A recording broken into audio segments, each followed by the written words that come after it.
And what's up, TD? How are you? What's going on, Rich? Did I just see something or read something that you are back in the studio? Is that what I read? Yes, we are in the studio today. Well, not in the NFL Network studio, in the Rich Eisen Show studio in El Segundo. Yeah, I know. I'm aware. I'm aware where that studio is, Rich. I've been there a few times. Yeah, I know. So we're here. So how are you in studio? Please explain that to the listeners. We have 1, 2, 3, 4, 5 people just in our studio, and then 2 in the back. So we're more than 10 feet away from each other. Like Del Tufo and Brockman are the ones closest to each other. Even us, we're probably 8 feet. So the gathering's less than. I know Del Tufo solo. We're gathering. The gathering is fewer than 10, and we're socially distant, and we're all feeling good. So we're all here. I just want to make sure we're all good. Okay. Oh yeah, man. I'm serious about this. This is this is serious business, man. I mean, you're quarantined with your wife and kids? You got that all settled? Yeah. We have it all settled, man. We are here, and we've had a few people try to break the rule, try to break the code, try to come in and visit, and we had to put the stop to that. Like, I bet. Man, this is serious, man. Like, you just can't come over to the house and think that it's that you are above the law, above what's happening here, and so right. So how old are your kids now? How old are your kids? Kids are 9, 7, and 5. Oh man, yeah. TD. Yeah. I know. My 2 boys, 9 and 7. My girl is 5. So yeah, we got 2 old boys and a little girl who's basically telling everybody you're not the boss of me. Is what's happening. There's a lot. I know. There's a lot of. Happens, man. There's a lot of. I guess again, thank God we're all healthy, and this is what we're talking about, right? But there's a lot of, to use the Survivor phrase, a lot of tribal council meetings in the Eisen household with Susie Schuster. I'll tell you what. Oh yeah. I mean, the good news. I mean, the good news, but I think you try to take good from this, and I don't remember spending this much time with my kids, and it's a time that we travel a lot. Whether I travel every weekend, it seems like, if not every week, and so I think to be able to be around them as much, to see their, they had the online school, so we were around last week when they were doing their school work, so to really see that and see what they're learning was pretty cool. So, and I try to enjoy the moment while we can, and because once things get back to normal, man, time's going to fly when you have young kids, and we've heard that, and now I'm certainly seeing that. Yeah, for sure. Now, what are you doing with Defy? I know that's a sports performance beverage and wellness company that you co-founded. You've been talking about it. What are you doing right now with Defy to raise some money across the country for people in need during this crisis? Yeah, so we've donated over $400,000 worth of product to Feeding America, and that was our mission. They're taxed right now, obviously, with what's going on. Nobody can give too much at this point, so we just try to do what we can do and try to help out the best way we could, and that was to provide free beverages for over 400, like I said, $400,000. Worth. It's over about 90-something thousand bottles is what that is. And, and we're doing it basically to try to, just try to encourage other people. I mean, we've seen people out there doing a tremendous amount of work, and so I think what it does is it inspires you to be able to do what you can do at this time of crisis. And, whatever we can do, whether it's give money, give time, give advice to people, be there for people, call, FaceTime, whatever you can do. But I think the more that we all can do, the better. And I'm going to give a really big shout out to Rakuten, which is our fulfillment partner, and they're this stuff is being shipped out throughout the United States, and so they're really stepping up, and they're paying for all the shipping costs and freight costs to have these beverages sent out to Feeding America. And so we're, like I said, man, we're just trying to do what we can do, and hopefully that we inspire people to kind of do the same. Right, and then I guess while we're on that subject, thank you to the people who are trucking this around the country and moving and shipping things around the country. People who are driving those trucks and working those jobs to make sure that stuff like what Terrell Davis is trying to rally people around, and with the L.A. Regional Food Bank, the Food Bank for New York City, the Food Bank of the Rockies in Denver, Michigan Gleaners Community Food Bank of Southeastern Michigan, and then Chicago Food Depository, just some of the places around nationally that these are donation locations. TD here on the Rich Eisen Show. Spoke to Melvin Gordon last hour, and he just sounds like a kid who, just got chewed up and spit out by the business of football at the running back position, TD. And I know he's wound up in a good spot, and you know what spot he wound up in. The same depth chart with Philip Lindsay, and Denver's going to do good things with him, and I want to hit on that in a second. But what's going on with the running back market these days, TD? I don't know. Hey, all I know is I'm glad I'm not in that market, man. It's definitely down. If you're looking at it and you're a GM or a president or a head coach, you look at some of the examples of the backs that were paid, and you look at Todd Gurley as being one. You look at David Johnson, got paid 2 years ago. Obviously didn't pay Melvin last year, but it's. I guess it's more the attitude toward the running backs that I'm hearing from a lot of these clubs, that they feel like to pay one guy that kind of money, those days are.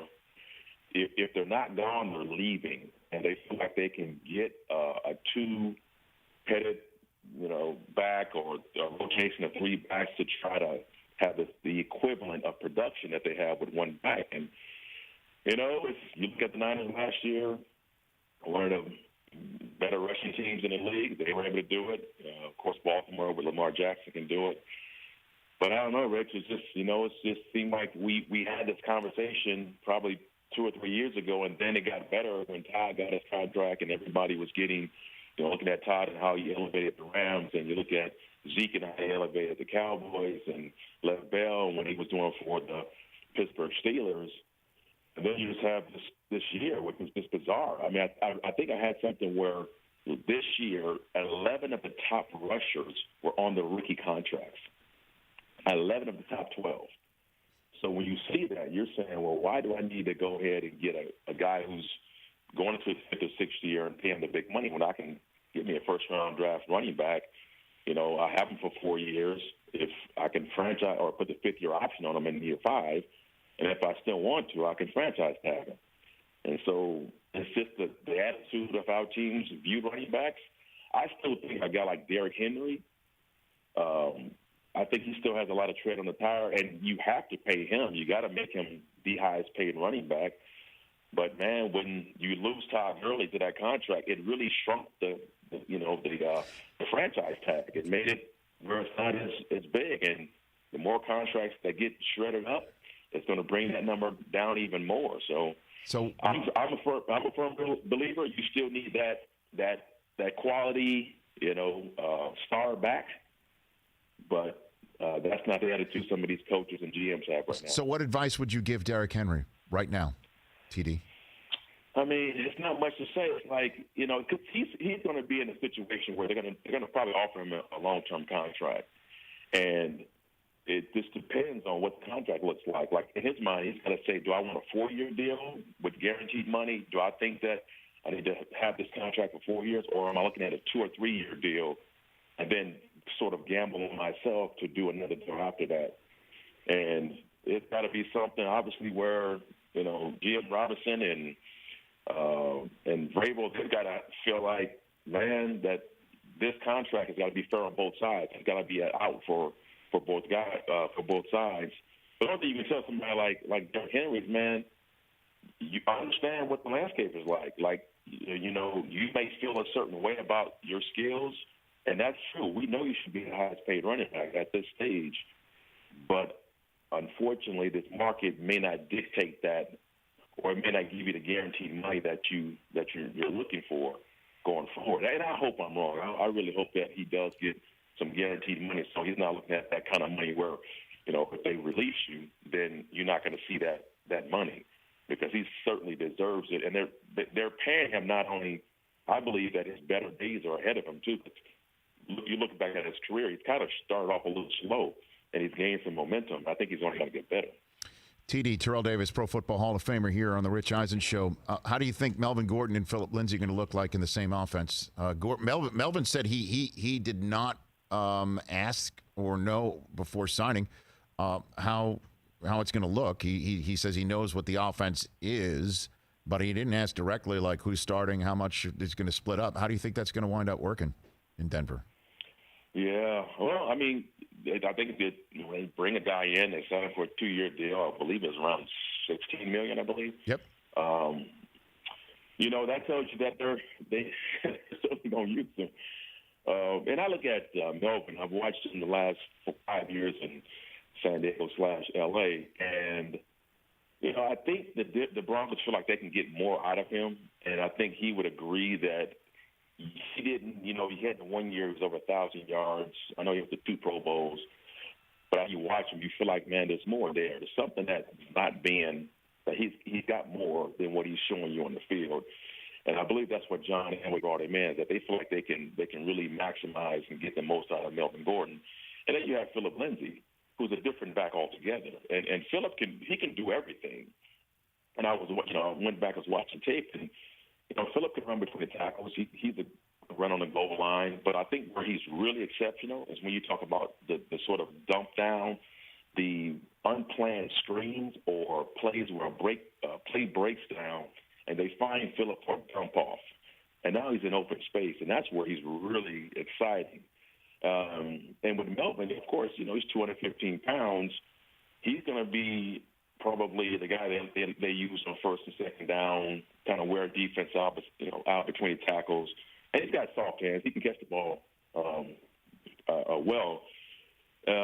So they got 2 guys they can certainly use, and I would imagine it's probably be Melvin getting the majority of the carries or touches, and then Philip kind of being that complimentary guy. But I did read something that Philip said he's not going to sit there and let Melvin come in here and just take a job, man. He's going to fight for it, and he's scrappy like that. So I think people think that when you say that you mean you don't like the person coming in. No, that's just a competitor. Like, he feels like when you bring somebody in, then I need to go ahead and step my game up to make sure that person doesn't get my job. Terrell Davis here on the Rich Eisen Show. There won't be any, as we know, pro days or second interviews face-to-face. We're not going to have that before the draft, so it's going to be basically the eye in the sky, scouting from last fall, plus the combine. Give me the best, most pro-ready running back you think that's available in this year's draft from what you've seen, TD. I mean, Swift is. It's hard to argue that cat is not the most pro-ready. The way he runs, I love Jonathan Taylor. I just think you have him, Swift. You have Edward Helaire out of LSU. So you've got some good backs, but I think DeAndre Swift, just because. Number one, I looked at Treads, and obviously he didn't run the ball, didn't carry the ball a lot at Georgia, which is a great thing. He was there with Tony Michel and Big Chubb, and he still was getting some burn even when those guys were in the backfield. But I just like he's got, when you say the tools in the toolbox, he's got those. And that is, can you make somebody miss? Can you create something out of it? Are you good in the passing game? Can you protect? Can you are you a guy that can wear down a defense as the game goes on? He's got good speed. He's got really good speed. When you watch him sometimes, you might not say he has elite speed, but he's got good football speed, which I like, and he ran a really good 40 time at the combine. Mm-hmm. So, yeah, I think DeAndre Swift, but I'm not just saying that because he's a bulldog. I was about to say, TD. I mean, well, he is a bulldog. That's odd. It's odd that out of all that you would just pull out of thin air a Georgia Bulldog. But you also know Taylor out of Wisconsin. No, I know, and he's great. But you also know what it's like to share time in the backfield in Georgia, right? I mean, Hines Ward was right there next to you. Right? Yeah. Well, Hines took my job, is what most people don't know. So Hines sent me to the bench, and then when I came back, when I kind of fought my way, I guess, into the starting role, they brought me back as a fullback. So I was a fullback, and Hines was the tailback, and that's how I ended up getting back into the starting role. It wasn't even beating Hines out, and then eventually they put me back at halfback. But yeah, listen, what, Rich, I'm a team player. Whatever it takes, man. I'm a dude. There is an eye in Davis, but not Terrell. I understand that. And how about that? I mean, not many backfields could say that there were not one but 2 Super Bowl MVPs in it at the same time, right? Not many receivers that won it Certainly when they were transitioning from running back to wide receivers. It's quite rare. I mean, very, very rare. Before I let you go, TD, Philip Lindsay asked for your number. You were gracious to give it to him. So that's a different situation when there's a number that's out there that was previously worn by an all-time great that's gracious like you were to say, go ahead and wear it. What do you think the conversation between Godwin and Tom Brady was that wound up with Brady getting Godwin's 12? Can you walk me through what you think happened there? I don't even think Tom had to do much. Come on. I think it was already known. I know Chris Godwin made this statement. He was like, listen, Tom really wants it, and I'm going to give it to him. I mean, like, come on, man. That was like, that's automatic. The minute he signed, you knew he was getting number 12. So I don't think that conversation was a lengthy conversation at all. I don't think it was. Yeah, but TD, I mean, it's not like Godwin didn't have it. Do you think that Tom paid for that number? Is what I'm. I think Tom definitely ripped off a few bills. Do you think this was about a 6-figure, or was this like a 5-figure, or a high 4? I think it's got to be a significant amount of money. And is there an actual update on this subject, Chris? There is. Okay. Kimberly Jones, our friend, reported that Chris Godwin told the Buccaneers website, no transaction. He offered it to Tom Brady. Tom Brady accepted. There you go. I mean, listen, then he had no choice but to give up. No, I know, but it's not like Godwin didn't have. It's not like Godwin didn't have a transformative year wearing the 12. TD, but that's all right. But listen, here's the deal: as great as or as good as Godwin has played the last 2 years, we don't know him associated with the number 12 like Tom Brady. Tom Brady, that number 12 of Tom Brady is not. You can't mix that up. All right. You can't mix up that. So that's why I'm saying there was no conversation there. It was, hey, man, like, you know what's about to happen. You know Tom Brady's coming on board. Right. We know what number he's wearing. And, Chris, you're not number 12 anymore. So let's give you some options on what number you would like to wear. That's how it works. I hear you. Yeah, and plus, I guess it's written in the rule book that a Penn Stater must defer to a Michigan guy. That's what it says right here. I'm looking at it right here on my screen. There you go. Yeah. There you go with that. There you go with Big Blue, baby. TD, thanks for the call. Love you, man. Be well with your beautiful wife and beautiful family, and let's stay safe together. And I can't wait to give you a hug when I see you again. Hey, likewise, man. You guys be careful out there. Right back at you. That's Terrell Davis. Go to his Twitter feed at Terrell_Davis, Instagram at @TheReal Terrell Davis to learn more again about Defy donating $400,000 worth of products to Feeding America in LA, New York, Chicago, and Detroit, and how you might be able to get involved.